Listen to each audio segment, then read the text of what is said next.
Oh, so I have a question. Quick question. So many kings in those days. So they started hijacking kingship. Shalom started it. Hijacked kingship away from Zechariah. He plotted and got him killed. Now, ever since since the days of Zechariah as a king, Shalom took kingship, hijacked his kingship. He was not chosen by God, but he hijacked his kingship. We were not told if he did right during his reign or not, which I believe he did not do right. So when they start hijacking the queenship and God, so that means at this point, they were no longer waiting for God to choose. They now started choosing for themselves. Could this be the beginning of a setback for Israel? All right, so my question now is God still with Israel today? Is there still kingship in Israel today? Do they still ask God for do they still require things of God or of God's prophets? Do they have great prophets of God? Do they still have great prophets of God in Israel? Have you ever been to Israel? What do you think? Comparing Israel's Christianity life or lifestyle compared to us here, what is the difference between their Christianity or their Christian lifestyle compared to us in this world of lifestyle? If you have more knowledge about this, please let us know. Have you ever been to Israel? Have you ever traveled to Israel? Did you go to any of their churches?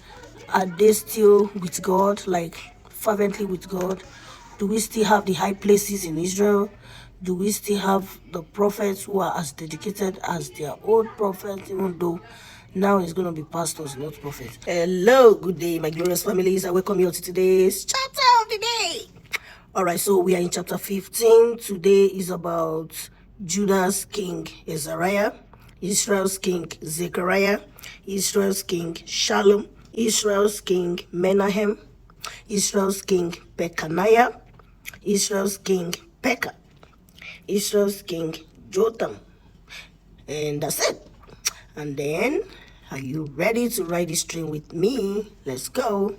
So first we're going to read about Israel's king Azariah. Now that Israel had so many kings. Now based on what is happening today, I really do not know if Israel is still under God's monitoring.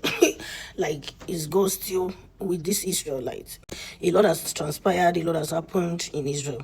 So I really don't know if God is still in their case. Okay, so in the 27th year of Israel's king Jeroboam, Azariah, son of Amaziah, became king of Judah. Now remember Jeroboam, there are two of them in this second king. In the book of Kings, we have Jeroboam, son of Nebat, and we have Jeroboam, son of Amaziah. Azariah, son of Amaziah, became king of Judah. He was 16 years old when he became king, and he reigned 52 years in Jerusalem. His mother's name was Jecoliah. Now, there are so many names you can name your children now. Jecoliah, Ataliah, Amaliah. Just make sure you check, make sure you pay attention to the roles each of these names play in the Bible before you hit them on top of your children and stamp them on them and stamp the names on them. All right. She was from Jerusalem. Azariah did what was right in the Lord's sight, just as his father Amaziah. So Azariah did what was right in the Lord's sight. He followed his trend that his father left. And this is why I talk about pattern. Pattern can be evil and pattern can be good. So whatever you do, it's possible that your children will continue the same and vice versa. So yet high places were not taken away. Now I keep saying, when will all these high places come down? When will all these high places bow to the Almighty God? The people continue sacrificing and bringing incense on the high places. The best person, the best king that should have brought down the high places was King Jehu. Because if he could bring down King Ahab and his evil wife, Queen Jezebel, then high places should have been the third Jericho that should have fallen. The Lord afflicted king, and he had a serious skin disease until the day of his death. Why? He lived in quarantine. So quarantine has been in existence since the Bible days. Why Jotham, the king's son, was over the household, governing the people of the land. The rest of the events of Azariah's reign, along with all his accomplishments, are written in the historical record of Judah's kings. Remember what I said? I said this is already like a rhyme. So just rhyme it and look for those books.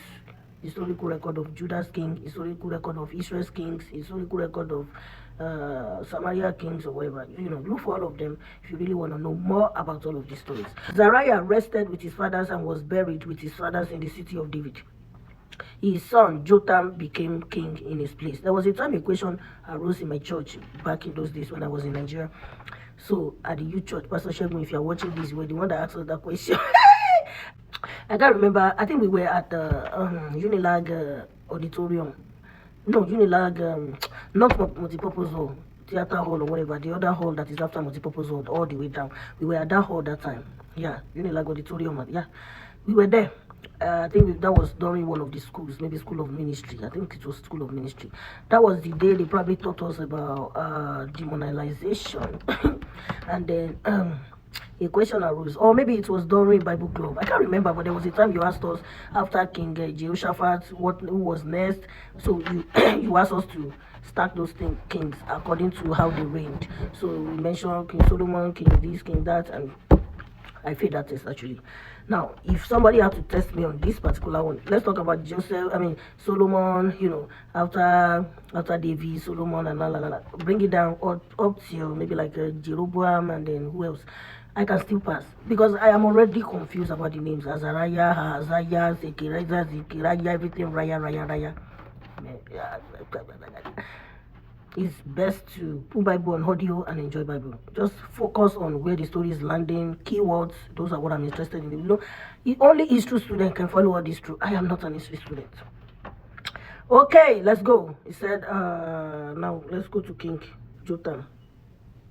All right, Israel's king Zechariah. Okay, so that's about Judah's king. So Jotham took over in Judah. Now let's go back to Israel and see what is going on in there. So Israel, you're welcome.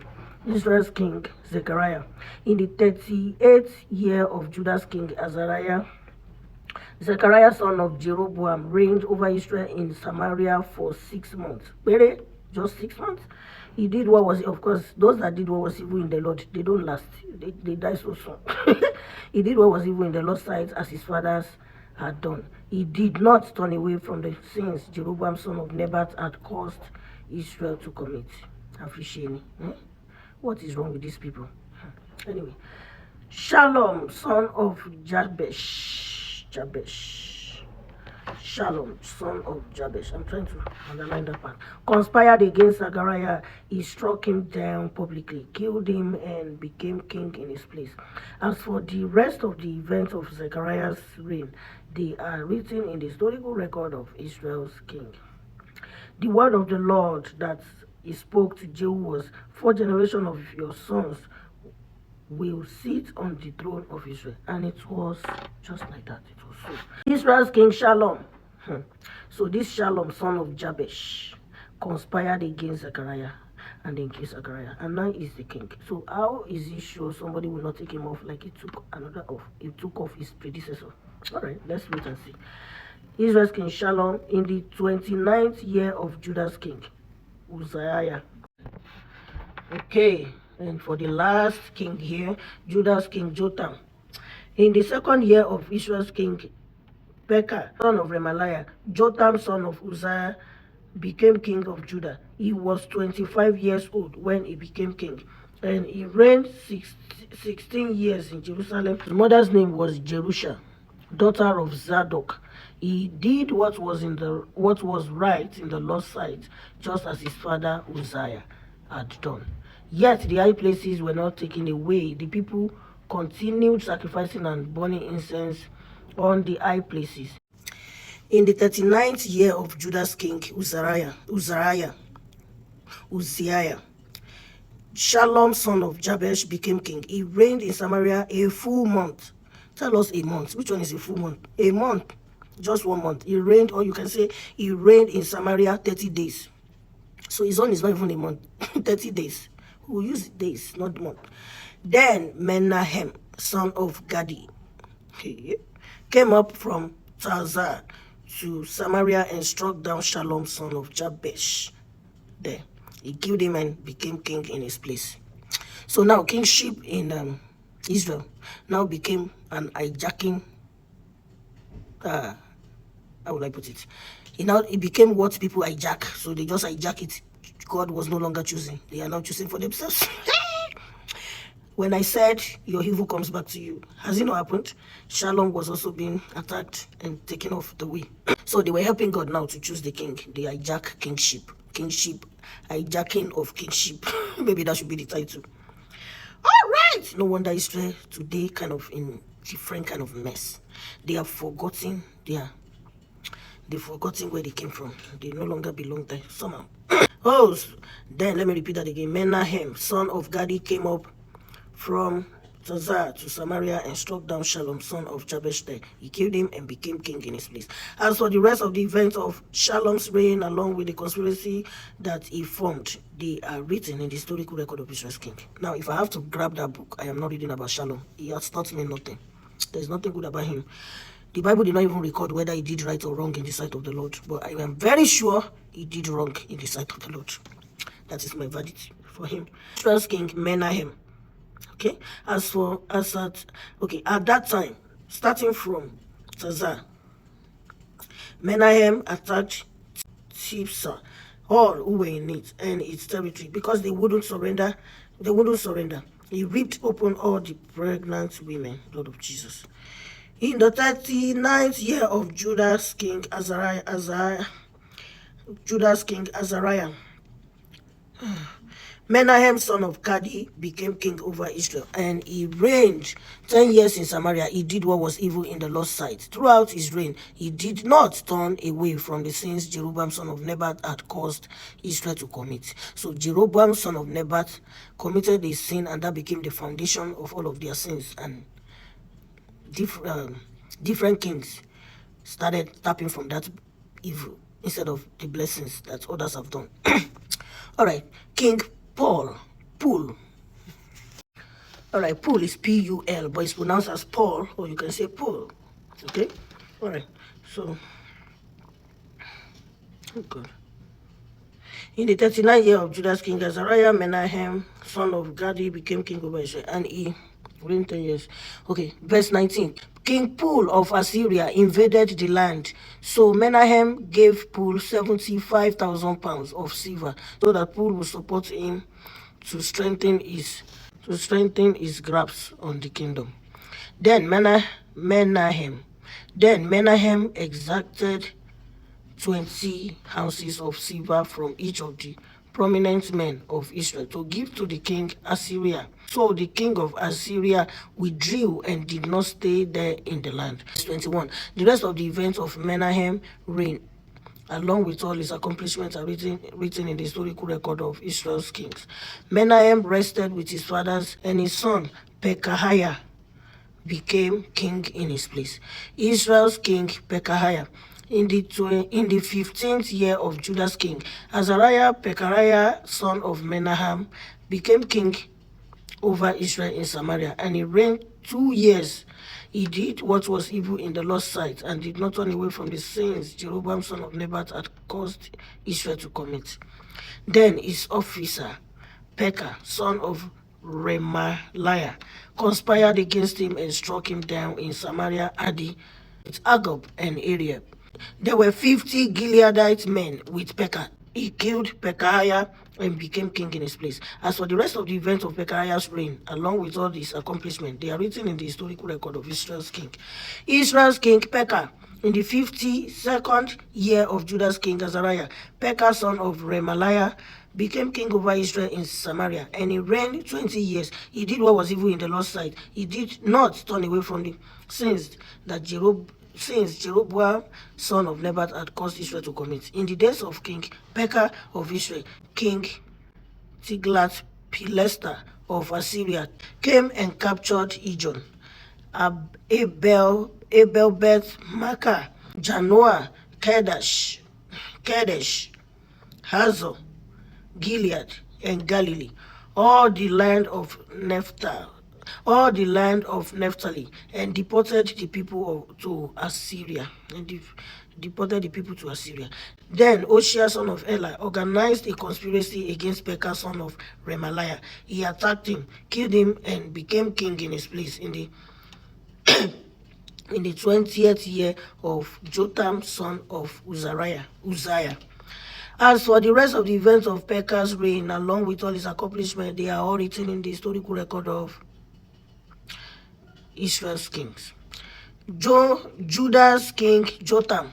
Jotham built the upper gate of the Lord's temple. The rest of the events of Jotham's reign, along with all his accomplishments, are written in the historical record of Judah's kings. Another rhyme. In those days, the Lord began sending Aram's king Rezin and Pekah, son of Remaliah, against Judah. Jotham rested with his fathers and was buried with his fathers in the city of his ancestor David. His son Ahaziah. Anyway, his son Ahaz became king in his place. Alright, so if you have better explanation as to all of my questions, or you have good answers to provide, please put them in the comment section below, and God bless you for watching. I love you all, and I'll see you all again in my next video. Bye bye, and see you all in chapter 16. We are moving. Yes, bye.